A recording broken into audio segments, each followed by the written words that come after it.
សួស្តីអ្នកនរគ្នាសូមស្វាគមន៍មកកាន់វីដេអូមេរៀន Web Development ដែលដំបូងយើងនឹងធ្វើការសិក្សាទៅលើ Front End ដែលមានដូចជា HTML CSS ហើយនិង JavaScript ជាដើមបន្តទៅទៀតយើងនឹងរៀនទៅលើ React ដែលជា JavaScript library ដែលវីដេអូដំបូងហ្នឹងយើងអត់ទាន់បានរៀនអីទេយើងគ្រាន់តែនិយាយទៅលើ browser ថា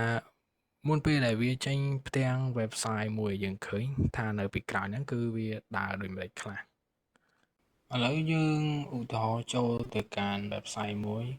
ជប់ខ្ញុំមើលសិនអូខេឥឡូវយើងចូលទៅ YouTube ចុះតែបន្តទៅទៀត DNS នឹងធ្វើការ convert domain name ទៅជា IP address របស់ website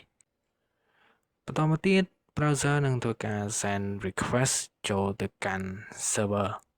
របស់ website ហើយ server នឹងធ្វើការ respond នៅ HTML CSS និង JavaScript ដើម្បីមក render នៅលើ browser